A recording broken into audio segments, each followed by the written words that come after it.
pretty much, how has it been your whole, like, I feel like every time you've kind of gone up in a sense, like you moved to SMU, you got uncomfortable, you moved somewhere.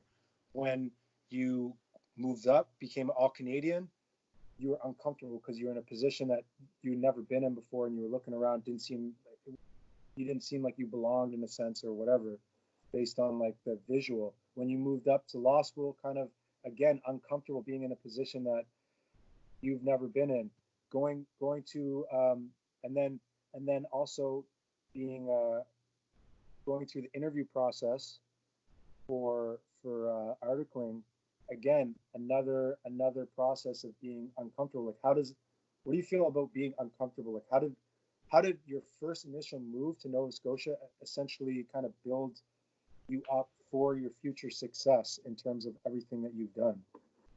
It was very scary because, as I said, me and my mom are super, super close. So moving to another province was a huge deal for me. Did you say she was from here? Who? Your mom? No. Like, I'm here, Canada. Sorry. Because your dad said your dad father from. Okay, gotcha. So that was very uncomfortable, and then like I'm coming to a team where I knew nobody. So I literally just knew nothing, knew nobody, just came. And that was a huge adjustment for me because I was so used to my bubble back home. Like, I had the same friends in high school, and it was so comfortable. And when you just started playing basketball in high school, you only knew one team. Exactly. What it felt like to go to a new team.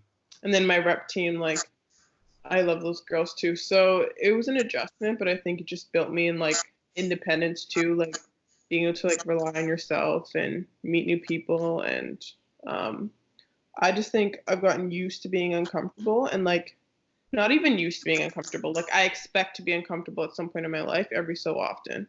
Are you numb to it?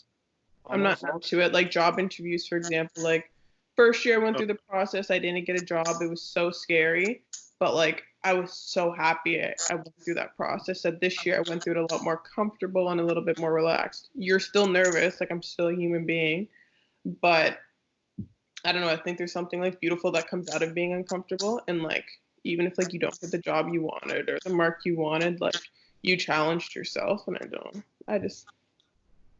it's like a love-hate relationship. Because in the moment you're always like, oh my God.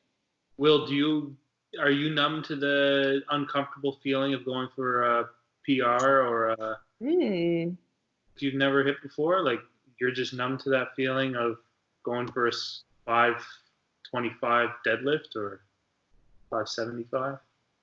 I wouldn't say numb. I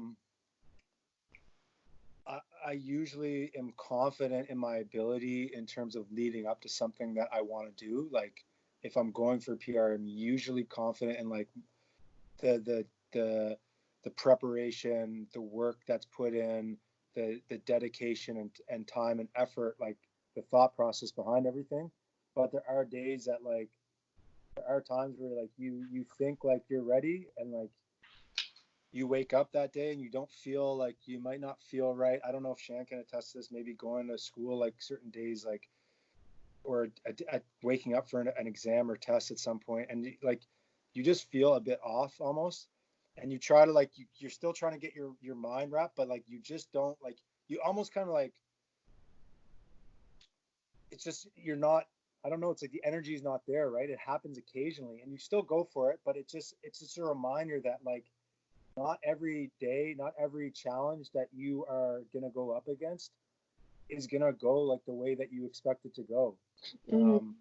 Like, you're gonna fail, you're gonna have disappointments. Like, that's one thing that the gym, I find, I love fitness, I love the gym for that reason, is that like I love having a goal, trying to get that goal, and even if I fail, even if I don't even come close, like if it's, I'm trying to go for, a certain number and I come like 100 pounds short, like it's just like a humbling experience that like no matter what level you get to, like there's always another level to go to. Like, there's always more work to do, there's always more dedication, there's always more a think tank, a deeper thought process on how you can change that route that you were going towards. That, like, if something didn't work, it's like, okay, I gotta go off, veer off, and find another road that leads me to success. And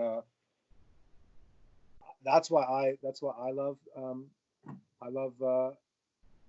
like fitness in a sense. And like, like we just talked about the Yale thing, right? Like that's, for me, it's going to be interesting to see like how that plays out for the next 10 months. Jan, I didn't tell you yet, but I signed up for a course, like a Yale course on health and wellness. You got an Ivy League man now. No, it's just a little certificate. It's just something that I saw, and we were talking like today, and I was like, why not? Like COVID-19 shutting everything down, like it ties into top of the food chain brand and fitness and wellness and health, and why not get uncomfortable? Free online course, yeah. It's free, right? And the only thing I paid for is I paid for the certificate. You didn't have to, but I want, like, that's going to hold me accountable. I know that I'm going to have to I'm invested in it. To follow up, right? If not, I'm going to lose some money.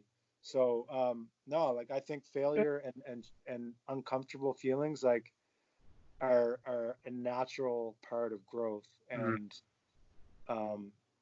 if you're scared to get uncomfortable, like, man, you're going to be scared of a hell of a lot of things in life. Yeah. You are going to be terrified. Thanks for tuning in to TOTFC podcast.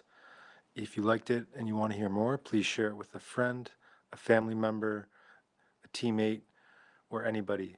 Like the video, consider subscribing to TOTFC podcast.